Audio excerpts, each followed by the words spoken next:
إن الحمد لله نحمده ونستعينه ونستغفره ونعوذ بالله من شرور أنفسنا ومن سيئات أعمالنا من يهده الله فلا مضل له ومن يضلل فلا هادي له وأشهد أن لا إله إلا الله وحده لا شريك له وأشهد أن محمدًا عبده ورسوله أما بعد فإن خير الحديث كتاب الله وخير الهدي هدي محمد صلى الله عليه وعلى آله وسلم وشر الأمور محدثاتها وكل محدثة بدعة وكل بدعة ضلالة وكل ضلالة في النار. قال المؤلف رحمه الله: ودليل الاستعانة قوله تعالى إياك نعبد وإياك نستعين. وفي الحديث وإذا استعنت فاستعن بالله. میرے محترم دینی بھائیوں، آج سے دین کے 3 بنیادی اصول، الاصول الثلاثہ یا ثلاثۃ الاصول، جو شیخ الاسلام محمد ابن عبد الوہاب رحمہ اللہ کی کتاب ہے، جس میں قبر کے 3 سوالات، ما ربک، ما دینک، من نبیک، ان 3 سوالات کی تیاری کے اعتبار سے ان 3 چیزوں کی معرفت کے لیے قرآن و سنت کی دلیلیں اور اس کا صحیح فہم ہم کو دیا گیا ہے۔ یہ سلسلہ پچھلے کئی مہینوں سے جاری ہے اور رمضان میں منقطع ہو گیا تھا۔ آج سے سلسلہ ہم پھر سے جاری کر رہے ہیں اور یہ دروس انشاءاللہ ہم اس کا سلسلہ جاری ہوگا اور ہم ان 3 چیزوں کو سیکھنے کی کوشش کریں گے۔ پچھلے درس میں جو آخری درس ہمارا رمضان سے پہلے ہوا تھا، اس میں انابت سے متعلق باتیں ہم نے دیکھی تھی۔ انابت بھی عبادات میں سے ایک عبادت ہے، جس کا معنی ہے اللہ کی طرف پلٹنا۔ اس سے آگے بات شروع کرتے ہوئے 3 باتیں مؤلف نے یہاں پر ذکر کی ہیں، اور وہ 3 چیزیں کیا ہیں؟ استعانہ، جس کو عربی زبان میں الاستعانہ کہیں گے، الاستعاذہ، اور تیسرے الاستغاثہ۔ یہ 3 چیزیں کیا ہیں؟ ایک ایک کر کے ہم سمجھنے کی کوشش کریں گے انشاءاللہ، اور لوگ ان میں کس طرح سے شرک کرتے ہیں یہ بھی دیکھیں گے۔ سب سے پہلی چیز استعانت ہے۔ مؤلف کہتے ہیں وَدَلِيلُ الْإِسْتِعَانَةِ قَوْلُهُ تَعَالَى إِيَّاكَ نَعْبُدُ وَإِيَّاكَ نَسْتَعِينُ وَفِي الْحَدِيثِ وَإِذَا اسْتَعَنْتَ فَاسْتَعِنْ بِاللَّهِ۔ استعانت بھی عبادت ہے۔ استعانت کس کو کہتے ہیں؟ عربی زبان میں استعانت کے معنی ہوتے ہیں مدد طلب کرنا، مدد چاہنا، مدد مانگنا، چاہے وہ مدد دین کے کام میں ہو یا دنیا کے کام میں، چاہے وہ عبادت پر مدد ہو یا پھر وہ کسی اور کام میں مدد ہو جو دنیا کا کام ہو، امتحان میں پاس ہونے کے لیے یا اسی طرح سے جاب ملنے کے لیے یا کسی اور چیز کے لیے، تو کسی سے مدد مانگنا، اس کو کیا کہتے ہیں؟ استعانت۔ کیا استعانت عبادات میں سے ہے؟ بلا شبہ استعانت بھی عبادات میں سے ہے۔ اللہ سے مدد چاہنا، اس کا حکم اللہ نے دیا ہے کہ ہم کو زندگی کے تمام معاملات میں، چاہے وہ دینی ہو یا دنیاوی ہو، اللہ رب العالمین سے مدد لینا چاہیے، مانگنا چاہیے۔ اس کی دلیل کیا ہے کہ استعانت بھی عبادات میں سے ہے۔ اللہ تعالیٰ قرآن کریم میں فرماتا ہے، جس کو ہم سبھی پڑھتے ہیں نماز میں، کہتے ہیں کہ قولہ تعالیٰ ایاک نعبد و ایاک نستعین۔ اللہ تعالیٰ کا فرمان، بندہ دعا اللہ سے کرتے ہوئے کہتا ہے ایاک نعبد، اے اللہ ہم تیری ہی عبادت کرتے ہیں، و ایاک نستعین، اور تجھی سے استعانت کرتے ہیں، تجھی سے مدد چاہتے مانگتے ہیں۔ معلوم یہ ہوا کہ اہل ایمان کا طریقہ یہ ہوتا ہے کہ وہ جب اللہ ہی کی عبادت کرتے ہیں اور وہ اللہ ہی سے مدد چاہتے ہیں، تو جیسے اللہ تعالیٰ کی عبادت کرنا ان کا کام ہے، اہل ایمان کا طریقہ ہے، ویسے ہی اپنی زندگی میں تمام معاملات میں مدد مانگنا بھی ان کا طریقہ ہے۔ تو اللہ ہی سے مدد چاہنا یہ کیا ہے؟ یہ مومنین کا طریقہ ہوتا ہے۔ اسی طرح سے حدیث میں اللہ کے نبی صلی اللہ علیہ وسلم فرماتے ہیں وَإِذَا اسْتَعَنْتَ فَاسْتَعِنْ بِاللَّهِ، اور تو جب بھی مدد چاہے اللہ سے مدد مانگ۔ اب چونکہ اللہ کے نبی صلی اللہ علیہ وسلم کا حکم ہے، لہٰذا اس کو پورا کرنا کیا ہے؟ دین ہے۔ اللہ کے نبی صلی اللہ علیہ وسلم نے فرمایا کہ جب بھی تجھے مدد کی ضرورت ہو، مدد مانگے، اللہ سے مدد مانگے۔ تو جب اللہ کے نبی صلی اللہ علیہ وسلم کسی چیز کا حکم دیں تو وہ دین ہو جاتا ہے، اس کا اہتمام کرنا ضروری ہو جاتا ہے۔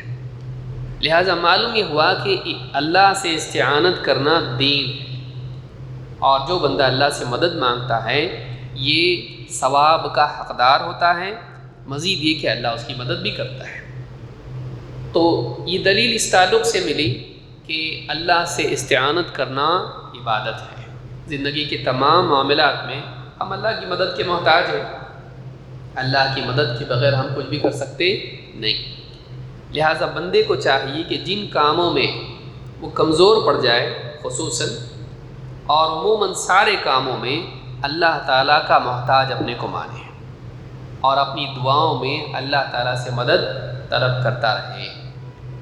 یہاں پر جو حدیث بطور دلیل پیش کی گئی ہے وَإِذَا اسْتَعَنْتَ فَاسْتَعِنْ بِاللَّهِ، ایک لمبی حدیث کا ٹکڑا ہے جس میں اللہ کے نبی صلی اللہ علیہ وسلم نے عبداللہ ابن عباس رضی اللہ تعالیٰ عنہما کو نصیحت کی تھی، اور اس میں کہا تھا کہ جب بھی تو مدد مانگے اللہ سے مدد مانگ۔ یہ حدیث سنن الترمذی اور اسی طرح سے مسند احمد میں موجود ہے۔ ترمذی میں حدیث نمبر 2516 پر یہ حدیث موجود ہے، اور صحیح الجامع صغیر میں حدیث نمبر 7957 پر شیخ الالبانی کہتے ہیں کہ یہ حدیث صحیح ہے۔ ابن تیمیہ رحمۃ اللہ علیہ فرماتے ہیں فَوَسَطُ السُّورَةِ إِيَّاكَ نَعْبُدُ وَإِيَّاكَ نَسْتَعِينُ، اس سورت کی 7 آیتوں میں سے درمیانی آیت کیا ہے؟ إِيَّاكَ نَعْبُدُ وَإِيَّاكَ نَسْتَعِينُ۔ سورۃ الفاتحہ میں 7 آیتیں ہیں۔ وَلَقَدْ آتَيْنَاكَ سَبْعًا مِّنَ الْمَثَانِي، اللہ نے فرمایا کہ اے نبی ہم نے آپ کو 7 بار بار دہرائی جانے والی آیتیں عطا کی ہیں۔ وہ کون سی صورت ہے؟ سورۃ الفاتحہ ہے، اس میں 7 آیتیں ہیں۔ تو 7 میں سے درمیانی جو آیت ہے وہ کون سی ہے؟ إِيَّاكَ نَعْبُدُ وَإِيَّاكَ نَسْتَعِينُ، کہ اللہ ہم تیری ہی عبادت کرتے ہیں اور تجھی سے مدد طلب کرتے ہیں، مدد مانگتے ہیں۔ ابن تیمیہ رحمۃ اللہ علیہ فرماتے ہیں فَالدِّينُ أَلَّا يُعْبَدُ إِلَّا اللَّهُ وَلَا يُسْتَعَانُ إِلَّا إِيَّاهُ، دین یہ ہے کہ صرف اور صرف اللہ کی عبادت کی جائے، اللہ کے سوا کسی اور کی عبادت نہ کی جائے، اور اللہ کے سوا کسی اور سے استعانت نہ کی جائے۔ اللہ کے سوا کسی کی عبادت نہیں، اور اللہ کے سوا کسی سے استعانت، طلب عون، مدد چاہنا نہیں، اللہ سے مدد چاہی جائے۔ مجموع الفتاویٰ جلد نمبر 11 صفحہ نمبر 524۔ ابن قیم رحمۃ اللہ علیہ فرماتے ہیں اب دیکھیں کتنی عمدہ بات اس میں ہے، یعنی 2 باتیں کیا ہیں؟ اللہ ہم تیری عبادت کرتے ہیں اور تجھی سے استعانت کرتے ہیں، ان 2 چیزوں میں کیا جوڑ ہے، اور ان 2 چیزوں کا حق ادا کرنے کا ہم پر کیا اثر ہوگا۔ ابن قیم رحمۃ اللہ علیہ فرماتے ہیں وَكَثِيرًا مَا كُنْتُ أَسْمَعُ شیخ الاسلام ابن تیمیہ قدس اللہ روحہ یقول، میں نے کئی مرتبہ شیخ الاسلام قدس اللہ روحہ سے یہ بات سنی ہے، وہ کہتے تھے إِيَّاكَ نَعْبُدُ تَدْفَعُ الرِّيَاءَ وَإِيَّاكَ نَسْتَعِينُ تَدْفَعُ الْكِبْرِيَاءَ۔ اپنی کتاب مدارج السالکین میں جلد نمبر 1 صفحہ نمبر 78 پر یہ بات انہوں نے کہی ہے۔ کہتے ہیں میں نے اپنے استاد سے، ابن تیمیہ رحمۃ اللہ علیہ ابن قیم کے استاد ہیں، اور سائے کی طرح یہ زندگی بھر ان کے ساتھ لگے رہے، اور سارا علم ابن تیمیہ رحمۃ اللہ علیہ کا انہوں نے لیا۔ کہتے میں نے اپنے استاد سے کئی مرتبہ یہ بات سنی کہ ایاک نعبد، یہ جو ٹکڑا ہے اس آیت کا، یہ انسان سے ریا کو دور کرتا ہے، اور وَإِيَّاكَ نَسْتَعِينُ اس سے کبریا کو دور کرتا ہے۔ دو چیزیں ہیں جو انسان کو برباد کرنے والی ہیں، ایک ریا، دوسرے کبریا۔ ریا کیا ہے؟ انسان کسی اور سے اجر چاہے، کسی اور کو راضی کرنے کی کوشش کرے، کسی اور کے لیے عمل کرے، اچھا عمل کرے اور کسی اور سے تعریف چاہے یا ثواب چاہے یا انعام چاہے، دنیا میں یا آخرت میں کسی اور کو دکھانے کے لیے عمل کرنا، گویا کہ اس نے اس کو کچھ بڑا مانا اور اس کو خوش کرنا چاہتا ہے، اس کے لیے عمل کرنا، اپنے سے باہر کسی اور کے لیے عمل کرنا۔ کہتے ایاک نعبد، اے اللہ ہم تیری ہی عبادت کرتے ہیں۔ انسان کو ریا سے پاک کرتا ہے، کیونکہ وہ اللہ ہی کی عبادت کر رہا ہے، کسی اور سے ہم چاہتے ہی نہیں کچھ، ہم اللہ ہی کے لیے عبادت کریں گے، اللہ کی۔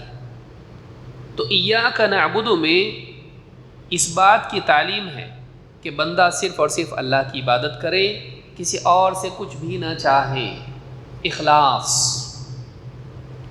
دوسرا ٹکڑا کیا ہے؟ وَإِيَّاكَ نَسْتَعِينُ، اور اے اللہ ہم تجھی سے مدد چاہتے ہیں۔ اس میں اپنی نفی، ایاک نعبد میں غیر اللہ کی نفی ہے، کسی اور کو ہم معبود نہیں بناتے، کسی اور سے امیدیں نہیں باندھتے، کسی اور کو خوش کرنے کے لیے عمل نہیں کرتے، کسی اور سے اجر و ثواب نہیں چاہتے، کسی کو ہم نے اللہ کا مقام نہیں دیا، توحید۔ لیکن انسان کی زندگی میں ایک دوسرا پہلو بھی ہے، میں، اور میرے اندر یہ صلاحیت ہے، میں نے یہ کیا، میں ایسا، میں کر لوں گا، مجھ پہ بھروسہ رکھو۔ تو میں جو ہے یہ انسان کو ہلاک کرنے والی چیزوں میں سے ہے، اپنی بڑائی۔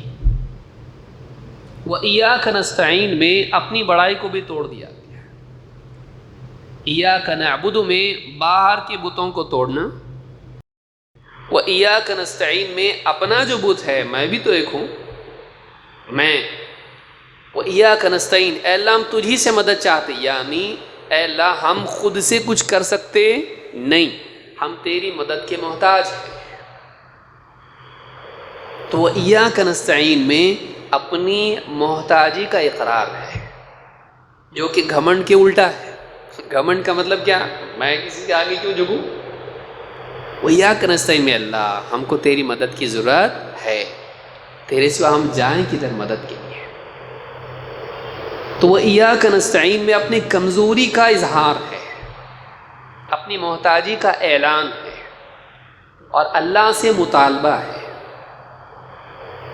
تو یہ دو برائیاں ہیں جو انسان کی زندگی کو تباہ کرتی ہیں، ریاکاری، کسی اور کو خوش کرنے کے لیے کام کرنا اللہ کو چھوڑ کے، اور دوسرے یہ کہ اپنی بڑائی میں جینا، کسی کا محتاج نہیں سمجھنا، گھمنڈ کرنا۔ یہ دونوں چیزیں انسان کو برباد کرتی ہیں۔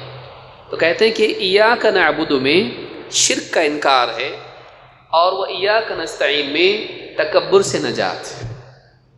اگر اس ذہن سے ہم اس آیت کو پڑھیں تو سورۃ الفاتحہ جب جب ہم پڑھیں گے نماز میں، ہم شرک سے اور تکبر سے پاک ہوں گے، ہمارے اندر ہماری توحید تازہ ہوگی، اخلاص پیدا ہوگا، اور ہمارے اندر کا گھمنڈ نکلے گا۔ تو جب جب نماز آدمی پڑھے گا وہ توحید والا اور تواضع والا بن کے نماز سے باہر آئے گا، بشرطے کہ آدمی اس آیت کے پڑھتے وقت اس کیفیت کو سامنے رکھے، اللہ تیرے سوا کسی اور کو خوش کرنا نہیں مجھ کو، میری عبادات صرف تیرے لیے، اور اللہ میں کچھ بھی نہیں ہے، تیری مدد کے بغیر میں کچھ نہیں کر سکتا، میں محتاج ہوں تیرا، میں محتاج ہوں۔ یہ کیفیت انسان میں تواضع پیدا کرے۔ اخلاص اور تواضع انسان کی نجات کے لیے گویا کہ دو پر ہیں، جس سے ایک پرندہ اڑتا ہے، اس کی پرواز ان دو چیزوں میں ہے، اخلاص اور تواضع۔ تو آپ دیکھیے قرآن کریم میں بھی اللہ نے فرمایا وَعِبَادُ الرَّحْمَنِ الَّذِينَ يَمْشُونَ عَلَى الْأَرْضِ حَوْنًا، عباد الرحمن کسی اور کے بندے نہیں، کس کے بندے؟ رحمان کے۔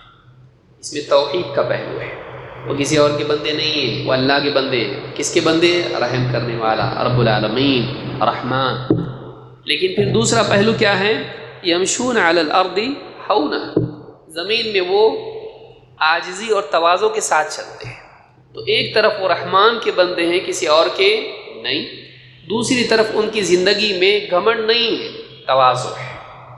تو توحید اور تواضع یہ دو چیزیں ہیں جو مومن کی شخصیت میں بہت اہم کردار ادا کرتی ہیں۔ تو یہاں پر ایاک نعبد و ایاک نستعین میں بھی اسی کو بیان کیا گیا ہے۔ انسان یہاں پر سوال پیدا ہوتا ہے کہ اے اللہ ہم تیری عبادت کرتے ہیں اور تجھی سے استعانت کرتے ہیں، ان دونوں میں کیا جوڑ ہے؟ عبادت کے بعد استعانت کو بیان کرنے میں کیا حکمت ہے؟ شیخ عبد المحسن القاسم کہتے ہیں اپنی کتاب تیسیر الوصول الی ثلاثۃ الاصول، اس میں کہتے ہیں وذکر الاستعانۃ بعد العبادۃ مع دخولها فیها لاحتیاج العبد فی جمیع عباداتہ الی الاستعانۃ باللہ تعالی۔ کہتے کہ ہم تیری عبادت کرتے ہیں، تجھی سے مدد چاہتے ہیں۔ اللہ کی عبادت کے بعد اللہ کی مدد چاہنے کا ذکر کیوں کیا گیا ہے؟ جبکہ اللہ سے مدد چاہنا عبادت ہی میں شامل ہے، الگ کر کے اس کو بیان کیوں کیا گیا؟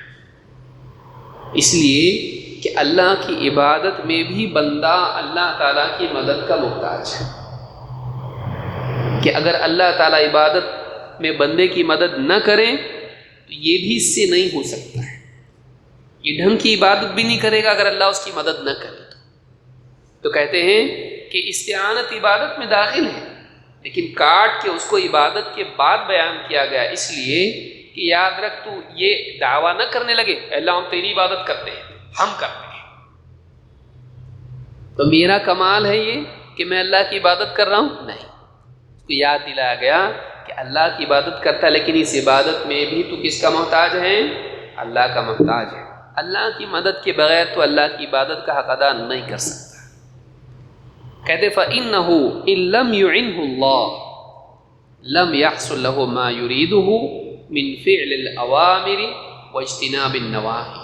کہتے اس اعتبار سے کہ اگر اللہ تعالیٰ بندے کی مدد نہ کرے تو جو بندہ چاہتا ہے اللہ کی عبادت کرنا، اللہ کے حکموں کو پورا کرنا، اللہ کی منع کی ہوئی چیزوں سے بچنا، اگر اللہ بندے کی مدد نہ کرے تو نہ وہ اللہ کی عبادت کر سکتا ہے، نہ اللہ کے حکموں کو پورا کر سکتا ہے، نہ اللہ کی منع کی ہوئی چیزوں سے بچ سکتا ہے۔ اللہ کی توفیق کے بغیر ہو سکتا نہیں۔ لہٰذا ہر نماز میں ہم نماز پڑھتے ہوئے جب ہم کہتے ہیں ایاک نعبد و ایاک نستعین، اپنے آپ کو ہم یاد دلاتے ہیں تیرا کمال نہیں ہے، بہت زبردست مت سمجھ اپنے آپ کو، اگر اللہ توفیق نہیں دیتا تو اللہ کی عبادت نہیں کرتا۔ اپنے آپ کو یاد دلانا ہے کہ یہ تیرا کمال نہیں ہے۔ کہتے فالأول تبرؤ من الشرک والثانی تبرؤ من الحول والقوة۔ کہتے ہیں پہلا حصہ جو ہے یہ شرک سے برات ہے۔ اے اللہ ہم تیری عبادت کرتے ہیں، ہم شرک نہیں کرتے، شرک سے بیزاری کا اعلان ہے۔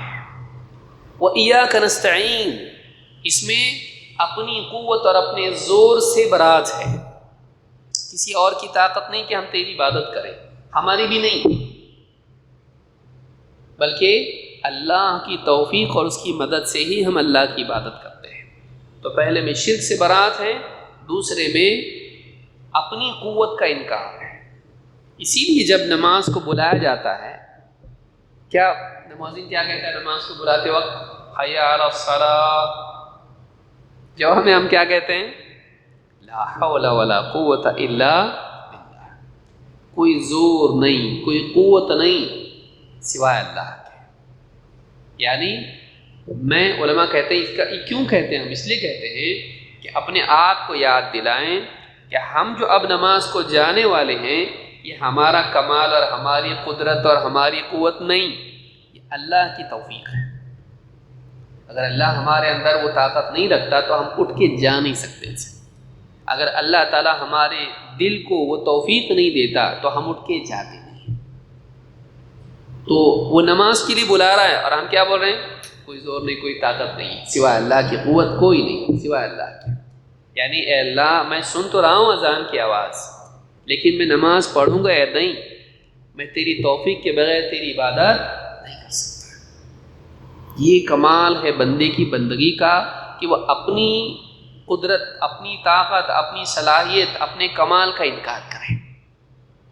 اللہ نے استعداد دی ہے لیکن وہ بھی اللہ کی توفیق سے ہے، وہ نہ ملتا تو وہ بھی نہیں کرتا. جو صلاحیت اللہ نے دی چلنے پھرنے کی، مسجد تک پہنچنے کی، اللہ کے کلام کو پڑھنے کی، کھڑے ہونے کی، ہاتھ باندھنے کی، رکوع سجدے کی، یہ جو قدرت ہے میری ہے، لیکن کس کی توفیق سے؟ اللہ کی توفیق سے. فعل میرا ہے بلا شبہ، میں عاجز نہیں، لیکن اگر اللہ تعالیٰ توفیق نہیں دیتا تو میں یہ کر سکتا تھا. مزید یہ اس کی دلیل ہم کو ملتی ہے حضرت معاذ رضی اللہ تعالیٰ عنہ کی حدیث سے، جسے امام احمد، ابو داؤد، نسائی، ابن حبان اور حاکم نے روایت کیا ہے.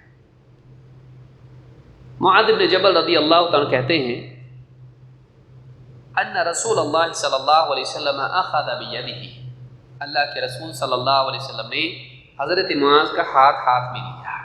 اللہ کے رسول صلی اللہ علیہ وسلم محبت سے صحابہ کا ہاتھ کبھی اپنے ہاتھ میں لیتے تھے، خاص کر کے جب کچھ نصیحت ان کو کرنی ہو.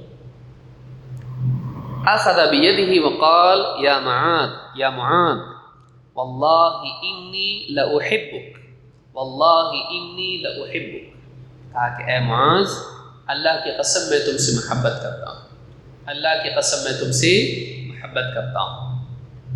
فقال اوصیک یا معاذ، اور آپ نے اس کے بعد کہا اے معاذ میں تمہیں ایک وصیت کرتا ہوں، ایک تاکیدی حکم دیتا ہوں. لا تدعن فی دبر کل صلاة تقول اللہم اعنی علی ذکرک و شکرک و حسن عبادتک. ہر نماز کے اخیر میں، ہر نماز کے بعد تو یہ کلمات کہنا کبھی چھوڑنا مت. کیا کلمات ہیں؟ اللہم اعنی، اے اللہ میری مدد کر. کس چیز پر مدد کر؟ علی ذکرک و شکرک و حسن عبادتک، اے اللہ میری مدد کر تیری یاد میں، تجھ کو یاد کرنے میں، تیرا ذکر کرنے میں میری مدد کر، تیرا شکر کرنے میں میری مدد کر، اور تیری عبادت کو اچھے سے ادا کرنے میں میری مدد کر. وہ حسن عبادت کہ تجھے یاد کروں، میری مدد کر اس چیز میں، اس کام میں تیری نعمتوں پر تیرا شکر ادا کروں، میری مدد کر شکر کرنے میں، اور میں بہترین طور پر تیری عبادت کروں، اس میں میری مدد کر. معلوم ہوا کہ ہم کو دیکھیے نماز پڑھ رہا ہے اور اخیر میں جا کے اللہ سے کیا مدد مانگ رہا ہے؟ پڑھ کے بھی اپنے آپ کو محتاج سمجھتا ہے کہ اللہ میری مدد کر کے میں اچھے سے تیری عبادت کروں.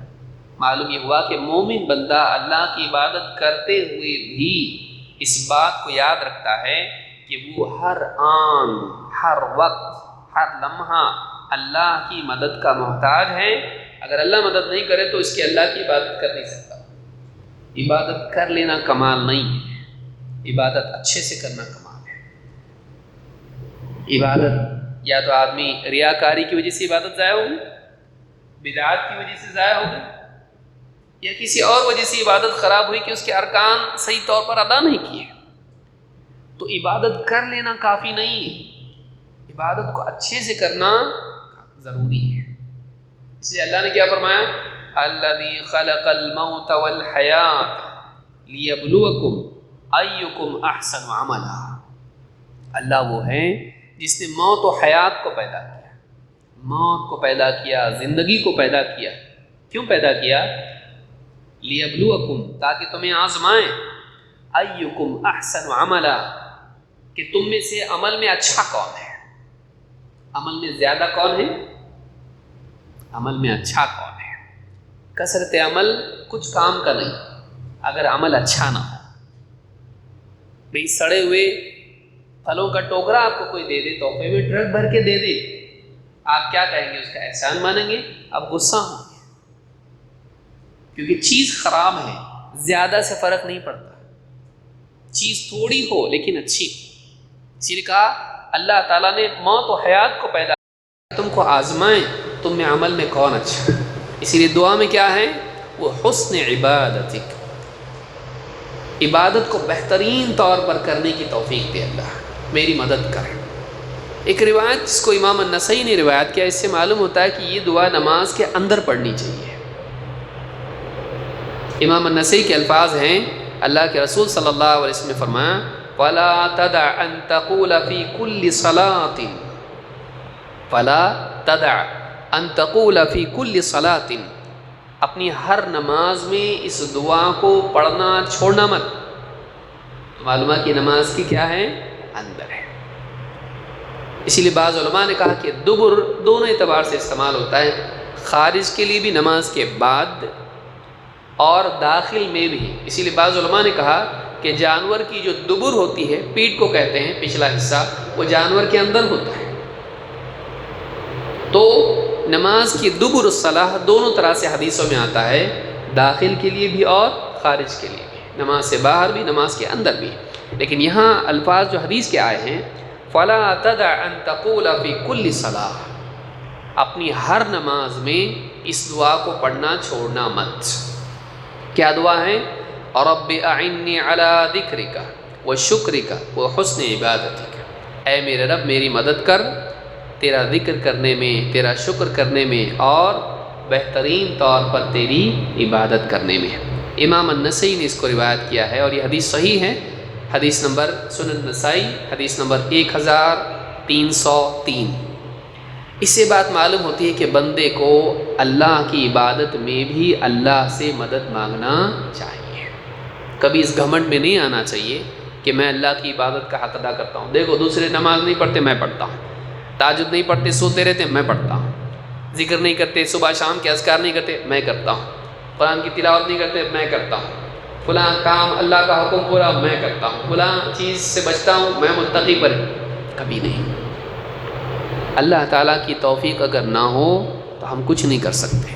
تو کمال ہمارا نہیں ہے، کمال اللہ کا ہے، اللہ کا احسان ماننا چاہیے۔ تو شکر سے تواضع پیدا ہوتی ہے، انسان جب اللہ کی طرف نسبت کرتا ہے تو اس انسان میں تواضع پیدا ہوتی ہے۔ تو وہ ایاک نستعین میں تواضع پیدا ہوتی ہے، اللہ ہم تجھی سے مدد چاہتے ہیں کیونکہ ہر چیز میں ہم تیرے محتاج ہیں۔ تو سوال یہ پیدا ہوتا ہے اب کہ جب اللہ ہی سے مدد چاہنا ہے تو کیا بندوں سے مدد چاہنا شرک ہوگا؟ اور کیا ہم بندوں سے مدد نہیں مانگ سکتے؟ یا پھر اس میں کوئی قاعدہ ہے جس کو ہم کو یاد رکھنا چاہیے؟ آئیے دیکھتے ہیں وہ کیا قاعدہ ہے۔ شیخ صالح الفوزان حفظہ اللہ کہتے ہیں الاستعانۃ طلب العون، استعانت عربی زبان میں اس کا مطلب ہوتا ہے مدد طلب کرنا، مدد مانگنا۔ وہی علی نوعین، اور یہ دو طرح سے ہوتی ہے، دو طرح سے مدد مانگنا ہوتا ہے، ایک پر الگ حکم لگے گا دوسرے پر الگ۔ النوع الاول الاستعانۃ بشیء لا یقدر علیہ الا اللہ، کسی سے مدد طلب کرنا ایسی چیز میں جس پر اللہ کے سوا کوئی قادر نہیں، جس پر اللہ کے سوا کوئی قادر نہیں۔ وَهَذِهِ صَرْفُهَا لِغَيْرِ اللَّهِ شرک، تو اس طرح سے استعانت طلب کرنا اللہ کے ساتھ کیا ہے؟ شرک ہے۔ غیر اللہ سے استعانت کرنا اس طور پر ایسی چیز میں جو اللہ کے سوا کوئی نہیں کر سکتا، وہ کیا ہے؟ وہ شرک ہو جاتا ہے۔ من استعان بغیر اللہ فی شیء لا یقدر علیہ الا اللہ فإنہ قد اشرک، جو شخص ایسی چیز میں اللہ کے سوا کسی اور سے استعانت کرے جس پر اللہ ہی قادر ہے، اللہ کے سوا کوئی قادر نہیں، اس نے اللہ کے ساتھ شرک کیا۔ مثال کے طور پر اولاد دینا، کوئی عورت کسی کو اولاد نہیں ہوتی ہے اور کہے کہ آپ اولاد دے دو، کسی بزرگ سے کہا جا کے، قبر پہ جا کے کہا، یا کسی کو ہدایت نہیں مل رہی ہے، کوئی گمراہی میں پڑا ہوا ہے، شرک میں کفر میں گناہوں میں پڑا ہوا ہے، اور کسی سے کہے کہ بابا میرے بھائی کا دل بدل دو، میرے والد کا دل بدل دو، ان کو ہدایت دے دو، یا کسی سے جنت مانگے، کسی سے جنت مانگے، کسی سے عذاب قبر سے نجات مانگے، ایسی چیز جو اللہ کے سوا کوئی نہیں کر سکتا ہے۔ غیب سے رزق اللہ کے سوا کوئی نہیں دے سکتا ہے۔ تجارت میں برکت کسی اور سے مانگے، قبر سے مانگے، بابا سے مانگے، اللہ کے سوا جو چیز کوئی نہیں دے سکتا ہے، اس میں کسی اور سے وہ چیز طلب کرنا، استعانت کرنا، یہ کیا ہے؟ یہ شرک ہے۔ کہتے کہ لِأَنَّهُ صَرَفَ نَوْعًا مِّنْ أَنْوَاعِ الْعِبَادَةِ لِغَيْرِ اللَّهِ عَزَّ وَجَلَّ، اس لیے کہ اس نے اللہ کی عبادات میں سے ایک عبادت کو غیر اللہ کے لیے کیا۔ دوسری قسم کیا ہے جو شرک نہیں ہے؟ کہتے کہ النوع الثانی الاستعانة فيما يقدر عليه المخلوق، ایسی چیز میں کسی سے مدد مانگنا جس پر مخلوق قادر ہے۔ فأنت تستعين بأحد أن يبني معك الجدار، تو کسی انسان سے مدد مانگتا ہے دیوار تعمیر کرنے میں، بھائی وہ پتھر اٹھا کے لاؤ، ادھر اینٹ دو، ادھر گارا دو، دیوار بنانا ہے، میرے ساتھ مل کے کام کرو۔ او ان يحمل معك متاعك، یا گاڑی میں، گھوڑے پر، یا کسی ٹرک میں بوجھ اٹھا کے رکھنا، باکسز ہے بھائی اٹھا کے رکھو، مال رکھنا ہے، مال اٹھا کے رکھ رہا ہے، تیری مدد کر رہا ہے، بوجھ بہت بڑا ہے، باکسز بہت بڑے، بھائی ذرا مدد کر دو، ہاتھ لگا دو اٹھا کے رکھنے میں۔ او ان يعينك على مطلوب مباح، یا کسی مباح چیز میں تو مدد طلب کرے، کوئی بھی حلال چیز ہے، جائز چیز ہے، اس میں مدد طلب کرے۔ كما قال تعالی وتعاونوا على البر والتقوى ولا تعاونوا على الاثم والعدوان، ایک دوسرے کی مدد کرو نیکی اور تقوی کے کاموں میں، ہاں گناہ اور سرکشی کے کاموں میں ایک دوسرے کی مدد مت کرو۔ معلوم ہے کہ اللہ تعالیٰ نے خود حکم دیا مدد کرو، تو بندوں کی مدد لینا یہ حرام نہیں، لیکن ان چیزوں میں جس پر وہ قادر ہیں، جو چیزیں اللہ کے ساتھ خاص ہیں ان میں ان سے مدد مانگنا یہ کیا ہے؟ شرک ہے۔ فالاستعانة في الأمور العادية التي يقدر عليها الناس هذا النوع لا بأس فيه، کہتے وہ عادی امور جن میں لوگ قدرت رکھتے ہیں، جن کی لوگوں میں قدرت ہوتی ہے، ایسی چیزوں پر انسان سے مدد طلب کرنا اس میں کوئی حرج نہیں ہے، یہ شرک ہے، یہ شرک نہیں ہے۔ شرح ثلاثۃ الاصول میں شیخ صالح الفوزان نے بات کہی ہے۔ تو ایک قاعدہ ہم کو معلوم ہوا کہ جو چیزیں اللہ کے ساتھ خاص ہیں اس میں اللہ کے سوا کسی اور سے مدد طلب کر سکتے نہیں، اور جس چیز پہ انسان قادر ہوتا ہے، پتھر اٹھا کے رکھنا یا کوئی چیز لا کے دینا یا کچھ اور چیز میں مدد کرنا، تو اس میں اس سے مدد لی جا سکتی، شرک ہے نہیں۔ ہاں اس میں قاعدہ یہ ہے کہ دیکھا یہ جائے کہ وہ کام حلال ہے کہ حرام ہے، کہ کوئی انسان یعنی کسی غلط کام میں بھی مدد کر سکتا ہے لیکن وہ جائز ہے، وہ جائز نہیں ہے، تو اس چیز میں مدد لینا جائز نہیں ہے، نہ مدد کرنا جائز ہے۔ اس میں تین چیزیں ہیں جن کو یاد رکھنا چاہیے، تین لفظ آپ یاد رکھیں کہ مدد چاہنا، تین لفظ یاد رکھنا چاہیے، حی، حاضر، قادر، تین لفظ یاد رکھیے، حی، حاضر، قادر، زندہ، حاضر، قادر۔ جس سے مدد مانگی جا رہی ہے وہ زندہ ہونا چاہیے، مردوں سے نہیں۔ قبر پہ جا کے بزرگوں سے مدد مانگنا، قبر پر جا کر ہو یا دور سے ہو، تو یہ مدد مانگنا جائز نہیں ہے، زندہ ہونا چاہیے۔ اس لیے کہ آپ دیکھیں صحابہ نبی صلی اللہ علیہ وسلم کی قبر پر جا کر اور دوسرے صحابہ کی قبر پر جا کر مدد مانگتے تھے؟ نہیں۔ اللہ کے نبی صلی اللہ علیہ وسلم کی وفات ہو گئی ہے، جس کی وفات ہو گئی انک میت و انہم میتون، آپ کو بھی موت آنی اور وہ بھی مرنے والے ہیں، تو میت جس کو موت آتی ہے اس سے مدد مانگ سکتے ہیں؟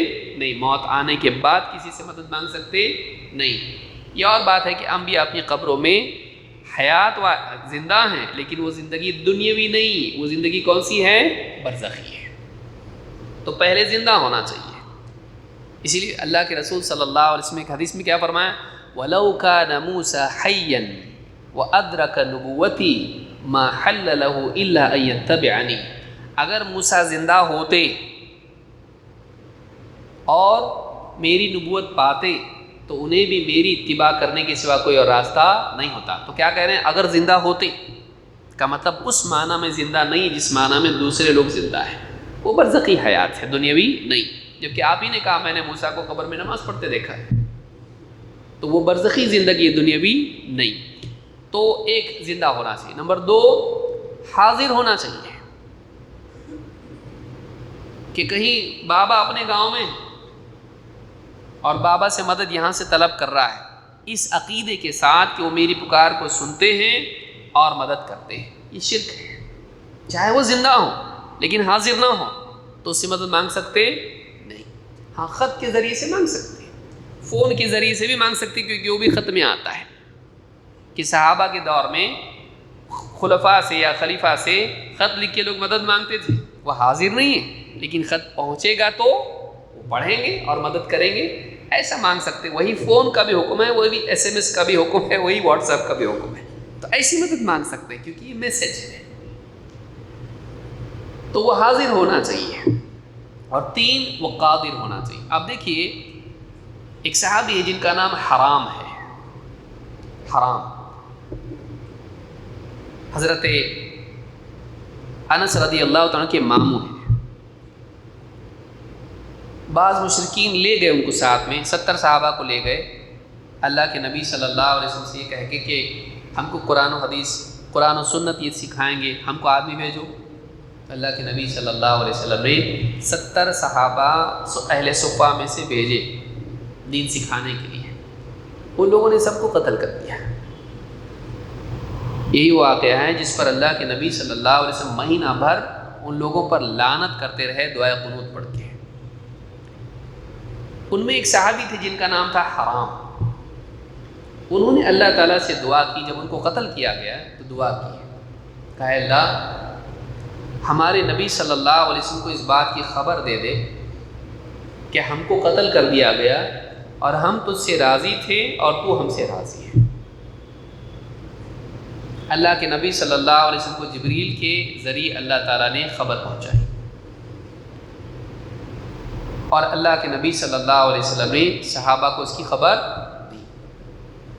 معلوم یہ ہوا کہ صحابہ کا عقیدہ یہ تھا کہ نبی صلی اللہ علیہ وسلم تک ڈائریکٹ اپنی بات پہنچائی جا سکتی ہے نہیں، نبی تک بات پہنچانے کے لیے کس تک پہنچانا چاہیے، اور کون پہنچا سکتا ہے؟ اللہ۔ تو پکارا کس کو جائے گا، نبی کو یا اللہ کو؟ اللہ کو، کہ اللہ ذرا ہماری بات پہنچا دے۔ تو اپنی بات کے پہنچانے میں کس سے مدد مانگی؟ اللہ سے، یعنی کہ ڈائریکٹ اپنی بات نبی تک پہنچائی کہ ہماری مدد کیجیے، ہم کو بچائیے مشرکین سے۔ تو صحابہ کا عقیدہ یہ تھا۔ تو کسی بزرگ سے یہ کہنا کہ وہ تو سنیں گے، اللہ سنا دے گا، تو اس کو کیا معلوم ہے؟ تو اس گمان کی بنیاد پر ان کو پکار سکتا ہے نہیں۔ اگر یہ گمان صحیح ہوتا کہ اللہ پہنچا دے گا، اللہ چاہے تو پہنچا سکتا، تو صحابہ دور دراز سے کس کو پکارتے؟ اسی گمان کی بنیاد، اللہ چاہے تو پہنچائے گا، ڈائریکٹ نبی صلی اللہ علیہ وسلم کو پکارو، اللہ قادر ہے پہنچانے پر۔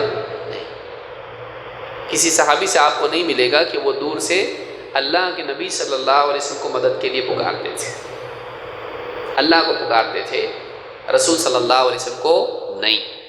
تو کہتے ہیں کہ یہ 3 چیزیں یاد رکھنا چاہیے، حی، حاضر، قادر ہے۔ تو زندہ ہو، حاضر ہو۔ نمبر 3 قادر بھی ہونا چاہیے، جیسا کہ ہم نے اس سے پہلے بھی دیکھا کہ ایسی چیز میں اس سے مدد چاہنا جو اللہ کے سوا کوئی نہیں کرتا، یہ کیا ہے؟ شرک ہے۔ کہ بابا کو پکار کے اولاد مانگ رہا ہے، رزق میں برکت مانگ رہا ہے، بیماری سے شفا مانگ رہا ہے، تو یہ جائز ہے؟ تو شیخ عبد المحسن القاسم کہتے ہیں اپنی کتاب تیسیر الوصول الی ثلاثۃ الاصول میں، ولا بأس بالاستعانۃ بالمخلوق الحی علی امر قادر علیہ، کہ مخلوق سے مدد چاہنے میں کوئی حرج نہیں، ایسی مخلوق سے جو زندہ ہو اور ایسی چیز میں جس پر اس کو قدرت ہو، تو یہ چیز آج ہم نے دیکھی۔ مزید ایک چیز اور بھی دیکھ لیتے ہیں۔ پہلی چیز ہے استعانہ، ہم نے دیکھا مدد چاہنا، مدد چاہی جا سکتی کسی بھی کام میں، لیکن دوسری چیز ہے استعاذہ۔ استعاذہ کا مطلب ہوتا ہے پناہ مانگنا، پناہ مانگنا، بچاؤ مانگنا، حفاظت طلب کرنا کسی شر سے۔ استعانت اچھے کام میں بھی ہو سکتی ہے اور برے کام سے بچنے میں بھی ہو سکتی ہے۔ اے اللہ میری مدد کر قرآن پڑھنے میں، نماز پڑھنے میں، اے اللہ میری مدد کر گناہوں سے بچنے میں۔ تو استعانت جو ہے یہ ایک عام چیز ہے جو عموماً خیر کے کاموں کے کرنے میں مانگی جاتی ہے، جائز کاموں میں مانگی جاتی ہے۔ استعاذہ جو ہے یہ خاص ہے بری چیزوں کے ساتھ، ایسی چیزیں جو انسان کے دین یا دنیا میں اس کو نقصان پہنچانے والی ہو، کہ اے اللہ مجھ کو ان سے بچا۔ تو بچاؤ طلب کرنا اس کو کیا کہتے ہیں؟ استعاذہ۔ اور مدد طلب کرنا اس کو کیا کہتے ہیں؟ استعانہ۔ بچاؤ مانگنا، حفاظت طلب کرنا اس کو کہتے ہیں استعاذہ۔ شیخ الاسلام محمد ابن عبد الوہاب کہتے ہیں وَدَلِيلُ الْإِسْتِعَاذَةِ قَوْلُهُ تَعَالَى قُلْ أَعُوذُ بِرَبِّ الْفَلَقِ وَقُلْ أَعُوذُ بِرَبِّ النَّاسِ۔ جب بھی ہم کہتے ہیں اعوذ، اس میں ہم کیا کرتے ہیں؟ اللہ کی پناہ مانگتے ہیں، اللہ سے حفاظت مانگتے ہیں۔ اے اللہ بچا، اے اللہ حفاظت کر، محفوظ رکھ۔ تو اللہ تعالیٰ کی پناہ طلب کرتے ہیں ہم جب بھی کہتے ہیں اعوذ باللہ، اعوذ برب، یا جو بھی الفاظ اس کے آتے ہیں۔ تو اللہ تعالیٰ سے استعاذہ کرنا یہ بھی عبادات میں سے ہے۔ اس کی دلیل کیا ہے؟ اللہ تعالیٰ نے خود حکم دیا اپنے نبی کو کہ اللہ تعالیٰ سے استعاذہ کریں۔ قرآن کی آخری 2 صورتیں ہیں معوذتین جن کو ہم کہتے ہیں۔ کون سی صورتیں ہیں؟ قل اعوذ برب الفلق اور قل اعوذ برب الناس۔ سورۃ الفلق اور سورۃ الناس، یہ 2 صورتیں ہیں جن میں اللہ تعالیٰ نے ہم کو حکم دیا ہے کہ ہم اللہ تعالیٰ کی پناہ طلب کریں، اللہ کی سیکیورٹی مانگیں۔ استعاذہ کا مطلب ہوتا ہے اللہ سے حفاظت مانگنا۔ آئیے دیکھتے ہیں اس کی کیا تفصیل ہے۔ شیخ عبد المحسن القاسم کہتے ہیں الاستعاذۃ ہی الالتجاء والاعتصام والتحرز۔ اللہ سے التجا کرنا یعنی اللہ سے ملجا، اللہ کو اپنے لیے یعنی حفاظت بنانا، اللہ سے حفاظت مانگنا۔ اعتصام عصمہ سے ہے کہ اللہ سے محفوظ رہنے کی دعا کرنا، اور اللہ سے بچنے کی دعا کرنا کسی چیز سے۔ برائی ہو سکتی ہے، اللہ مجھ کو بچا گناہوں سے، جھوٹ سے، دھوکے سے، وغیرہ وغیرہ۔ تو اللہ سے کسی برائی سے بچنے یا کسی گناہ سے بچنے یا کسی شر سے بچنے کی دعا کرنا۔ وَحَقِيقَتُهَا الْهَرَبُ مِنْ شَيْءٍ تَخَافُهُ إِلَى مَنْ يَعْصِمُكَ مِنْهُ۔ استعاذہ کس کو کہتے ہیں؟ شر کی چیز جس میں نقصان ہے اس سے بھاگ کے کسی ایسے کی پناہ میں جانا جو اس سے بچا سکتا ہے۔ استعاذہ کس کو کہتے ہیں؟ کسی شر کی چیز، نقصان کی چیز سے بھاگنا اور کسی کی پناہ میں جانا جو اس سے بچا سکتا ہے، اس کو کیا کہتے ہیں؟ استعاذہ۔ جب بھی ہم کہتے ہیں اعوذ باللہ من الشیطان الرجیم، تو ہم کس سے بھاگتے ہیں؟ شیطان سے۔ اور کس کی پناہ میں جاتے ہیں؟ اللہ، کیونکہ کون بچا سکتا ہے؟ اللہ کے سوا کوئی بچا سکتا ہے شیطان سے؟ تو ہم شیطان سے بھاگ کے اللہ کی پناہ میں جاتے ہیں۔ شیخ محمد بن صالح بن عثیمین کہتے ہیں الاستعاذۃ طلب الاعاذہ والاعاذۃ الحمایۃ من مکروہ۔ کہتے ہیں استعاذہ کا مطلب ہوتا ہے اللہ سے عوذ، اعاذہ حفاظت طلب کرنا، اور اعاذہ کا مطلب ہوتا ہے اللہ کی حمایت طلب کرنا، سیکیورٹی چاہنا ہر اس چیز سے جو بری ہے، مکروہ جس سے انسان کو کراہت ہو، پسند نہیں کرتا انسان، ہر ایسی چیز جس کو انسان پسند نہیں کرتا ہے اس سے اللہ کی حمایت، حما کا مطلب ہوتا ہے بچاؤ، فصیل، سیکیورٹی، اللہ کی سیکیورٹی طلب کرنا۔ کیا ہم اللہ کی حفاظت کی محتاج ہیں یا نہیں؟ بالکل ہے۔ اللہ اگر نہیں بچائیں تو ہم لوگ دنیا میں جی بھی نہیں سکتے، اور اللہ اگر ہم کو نہیں بچائے تو ہم کسی گناہ سے بچ سکتے، اللہ تعالیٰ کے بچانے سے ہم بچتے ہیں۔ کیا میت سے حفاظت مانگی جا سکتی ہے؟ آپ دیکھیے کتنے مسلمان ہیں جو قبروں پر جاتے ہیں، استعانت کرتے ہیں، ہماری بیٹی کے لیے رشتہ بابا دلا دو، ناڑے باندھ رہے ہیں، دھاگے باندھ رہے ہیں، لیمو باندھ رہے ہیں، یا بیماری ہے ہم کو بلاؤں سے بچاؤ، کڑے، کنگن، دھاگے، ناڑے، ناریل لٹکاتے ہیں، گوڑیاں لٹکاتے ہیں۔ کیوں؟ تاکہ بلا نہ آئے۔ گاڑی میں لٹکاتے ہیں کالی گوڑیاں تاکہ ایکسیڈنٹ نہیں ہو۔ بعض لوگ تسبیح لٹکاتے ہیں، یہ بھی اسی میں شرکیات میں سے ہے۔ یہ تسبیح لٹکا رہے ہیں کہ حفاظت ہوگی۔ تسبیح لٹکانے کا کیا مطلب ہے؟ سوچیے، کوئی کسی اور چیز کو لٹکاتا ہے۔ تو اس طرح سے حفاظت طلب کرنا غیر اللہ سے، یہ کیا ہے؟ شرکیات میں سے ہے۔ شیخ ابن عثیمین رحمہ اللہ فرماتے ہیں الاستعاذۃ بالاموات او الاحیاء غیر الحاضرین القادرین علی العود فہذا شرک۔ کہتے ہیں کہ مردوں سے استعاذہ کرنا، پناہ مانگنا شر سے، اور یا پھر زندوں سے جو حاضر نہ ہو، قادر نہ ہو حفاظت پر، ان سے ان کی پناہ مانگنا، فہذا شرک، تو یہ کیا ہے؟ شرک۔ کہ ایک انسان ایسے شر سے جس سے اللہ بچا سکتا ہے کسی اور کی پناہ طلب کرے تو یہ کیا ہے؟ یہ شرک ہے۔ کہ میت سے، یا جو حاضر نہیں ہے یا جو قادر نہیں ہے، تین چیزیں یاد رکھیے ہمیشہ، حی، حاضر، قادر، زندہ، حاضر اور قدرت رکھنے والا۔ تو اگر ان کی بجائے کسی اور سے جو زندہ نہ ہو یا قادر نہ ہو، جس پر اللہ ہی قادر ہے، یا حاضر نہ ہو، دور ہے اور اس سے مدد مانگ رہا ہے، تو یہ کیا ہے؟ یہ شرک میں سے آتا ہے۔ کہتے ہیں وَمِنْهُ قَوْلُهُ تَعَالَى، یہ شرک ہے کیسے معلوم پڑا؟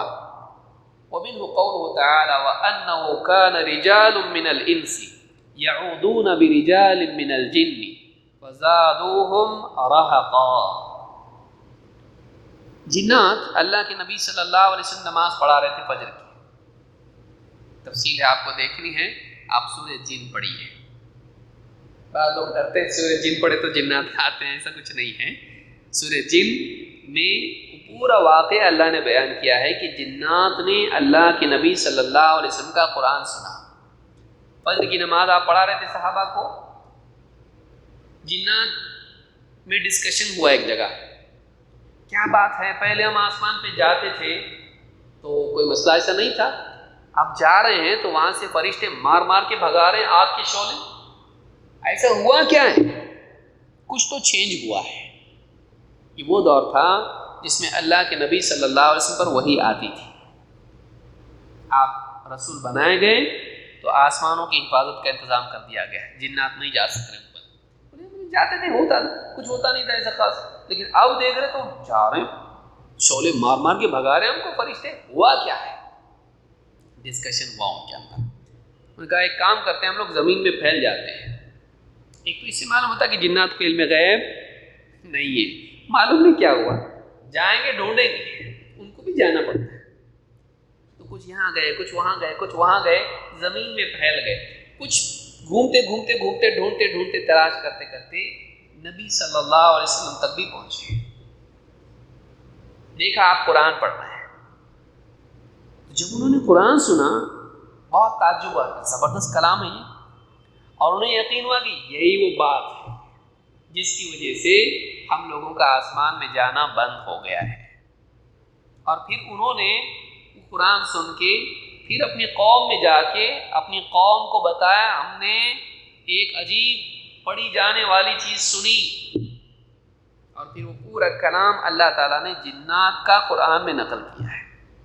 جو بات انہوں نے اپنی قوم سے کہی، اللہ کے نبی صلی اللہ علیہ وسلم کو بتایا گیا، آپ کو بھی نہیں معلوم تھا کیا ہوا، اللہ تعالیٰ نے آپ کو وحی کے ذریعے بتایا، اور پورے قرآن میں ان کے کلام کو اللہ نے سورہ جن میں ذکر کیا ہے۔ تو اس کو پڑھنا چاہیے کہ کیا کیا تفسیر اس کی ہے، گھر پہ جا کے پڑھیے اس کو۔ لیکن انہوں نے جو باتیں کہی جنات نے، اس میں کیا تھا؟ اللہ نے فرمایا کہ آیت نمبر 1 سے 6 تک آپ پڑھیں، قُلْ أُوحِيَ إِلَيَّ أَنَّهُ اسْتَمَعَ نَفَرٌ مِّنَ الْجِنِّ، اے نبی آپ کہیے میری طرف وحی کی گئی کہ جنات کے گروہ نے سنا، یعنی قرآن کو سنا، استمع نفر من الجن فقالوا انا سمعنا قرآنا عجبا، تو آپس میں کہنے لگے ہم نے ایک عجیب قرآن سنا، ہم نے ایک پڑھی جانے والی چیز سنی جو کوئی پڑھنے والا پڑھ رہا تھا اور بہت عجیب تھا، یہدی الی الرشد، جو ہدایت کی طرف رہنمائی کرتا ہے، فآمنا بہ، تو ہم اس پر ایمان لے آئے، وَلَن نُشْرِكَ بِرَبِّنَا أَحَدًا، تو اب ہم اپنے رب کے ساتھ بالکل کسی کو شریک نہیں کریں گے، وَأَنَّهُ تَعَالَى جَدُّ رَبِّنَا مَا اتَّخَذَ صَاحِبَةً وَلَا وَلَدًا، اور ہمارے رب کی بزرگی بہت، شان بہت اونچی ہے، مَا اتَّخَذَ صَاحِبَةً وَلَا وَلَدًا، نہ اس نے کسی کو اپنا جوڑی دار بنایا ہے بیوی، اور نہ کسی کو اپنی اولاد بنایا ہے، وَأَنَّهُ كَانَ يَقُولُ السَّفِيهُونَ عَلَى اللَّهِ شَطَطًا، اور ہماری قوم کے کچھ نادان جاہل لوگ، بے عقل لوگ، سفیہ، اللہ کے اوپر جھوٹی باتیں کرتے تھے، اللہ کا شریک ہے، اللہ کی اولاد ہے، وَأَنَّا ظَنَنَّا أَن لَّن تَقُولَ الْإِنسُ وَالْجِنُّ عَلَى اللَّهِ كَذِبًا، اور ہم تو یہی گمان کرتے تھے کہ انسان اور جنات اللہ پر جھوٹ نہیں بولتے ہیں، وَأَنَّهُ كَانَ رِجَالٌ مِّنَ الْإِنسِ يَعُوذُونَ بِرِجَالٍ مِّنَ الْجِنِّ فَزَادُوهُمْ رَهَقًا، اور جاہلیت کی باتیں بیان کر رہے ہیں، کیا کہ انسانوں میں سے کچھ مرد جنات میں سے کچھ مردوں کی پناہ مانگتے تھے، تو وہ جنات سرکشی اور گناہ میں اور بڑھ گئے۔ تو جاہلیت والے اعمال وہ ذکر کر رہے ہیں کہ کیا کیا لوگ غلط کرتے تھے، ان میں سے ایک غلط کام کیا تھا؟ اللہ کے ساتھ شرک کرنا، ایک غلط کام کیا تھا؟ اللہ کی اولاد ماننا، اور ایک غلط کام کیا تھا کہ انسانوں میں سے کچھ مرد جنات سے کیا کرتے تھے؟ پناہ طلب کرتے تھے۔ تو یہ تعریف والے اعمال ہیں کہ غلط اعمال ہیں؟ تو اللہ نے اس کو ذکر کیا، یہ غلط اعمال میں سے تھا کہ انسان کس کی پناہ مانگتے تھے؟ کہ جب بھی جنات یعنی انسان، عرب کے لوگ سفر میں جایا کرتے تھے تو کسی بھی علاقے میں پہنچ کے اعلان کرتے تھے پڑاؤ ڈالتے وقت کہ ہم اس بستی کے جن سردار کی پناہ میں آتے ہیں کہ ان کی قوم میں سے جو سرکس جنات ہیں ہم کو تکلیف نہ دے، تمہاری قوم کے جو لچے لفنگے ہیں وہ ہم کو نہ ستائیں، بھائی ہم قوم کے سردار کی سیکیورٹی مانگتے ہیں۔ تو جنات اور بھی سرکش ہو جاتے تھے، وہ ہماری سیکیورٹی مانگ رہی ہے، لوگ اور آگے ستاتے تھے اور ڈراتے تھے، تو یہ گناہ میں بڑھ گئے اور وہ سرکشی میں بڑھ گئے۔ علماء نے کہا اس سے معلوم ہوتا ہے کہ جب بندہ اللہ کے سوا کسی اور کی پناہ مانگتا ہے تو اس کی بزدلی اور بڑھتی ہے، اس کی بزدلی اور بڑھتی اور کام ہوتا نہیں، سیکیورٹی ملتی نہیں۔ تو یہاں پر شیخ ابن عثیمین رحمہ اللہ فرماتے ہیں کہ قرآن میں اللہ نے اس کو ذکر کیا ہے کہ جنات انسان کس کی پناہ مانگتے تھے؟ جنات کی۔ تو یہ شرکیہ اعمال میں سے تھا، اسی سیاق میں اللہ تعالیٰ نے اس کو بیان کیا اور جنات نے اس کو اسی غلط کام کے طور پر بیان کیا ہے۔ اسی لیے شیخ ابن عثیمین رحمہ اللہ فرماتے ہیں وَمِن ذَلِكَ أَيْضًا الْإِسْتِعَاذَةُ بِأَصْحَابِ الْقُبُورِ، انہی شرکیہ اعمال میں سے ہے لوگوں کا قبر والوں سے پناہ مانگنا، سیکیورٹی مانگنا، بابا بچا لو مجھ کو، میرے دشمن سے بچاؤ، کڑا پہن کے یہ سمجھتا ہے کہ محفوظ رہے گا، بیماری سے بچاؤ، بلاؤں سے بچنے کے لیے بابا کی اودی لا کے قبر پہ سے پورے گھر میں چھڑکتے ہیں، یا قبر پہ رکھا ہوا پانی، دھویا ہوا پانی لا کر اس کو پورے گھر میں سب طرف چھڑکتے ہیں تاکہ گھر میں کیا ہو، کوئی پریشانی نہیں آئے۔ تو اس طرح سے غیر اللہ سے حفاظت طلب کرنا جو اللہ ہی دیتا ہے، اس چیز میں کہتے ہیں کہ وَمِن ذَلِكَ أَيْضًا الْإِسْتِعَاذَةُ بِأَصْحَابِ الْقُبُورِ فَإِنَّهُمْ لَا يَنْفَعُونَ وَلَا يَضُرُّونَ، جبکہ وہ نہ فائدہ پہنچاتے نہ نقصان، فَالْإِسْتِعَاذَةُ بِهِمْ شِرْكٌ أَكْبَرٌ، ان سے استعاذہ کرنا، ان سے بیماری، پریشانی، مصیبت، بلاؤں سے حفاظت مانگنا، قبر والوں سے، بابا سے، یہ شرک اکبر ہے، یعنی اس سے آدمی اسلام سے باہر نکل جاتا ہے، اس میں اور کافر میں کوئی فرق نہیں ہے، وہ اسلام میں نہیں ہے، اسلام سے نکل جاتا ہے۔ سواء کان عند قبورہم او بعیدا عنہم، چاہے یہ کام ان سے پناہ مانگنا ان کی قبر کے پاس جا کر ہو یا دور سے ہو۔ یا علی مشکل کشا، کیا ہے حضرت علی سے مانگ رہا، مولا علی، شیعہ حضرات کرتے ہیں، اہل سنت کا طریقہ نہیں ہے۔ اہل سنت صرف اور صرف توحید والے صرف اور صرف اللہ سے مانگتے ہیں، اللہ سے مدد مانگتے ہیں، اللہ سے حفاظت مانگتے ہیں۔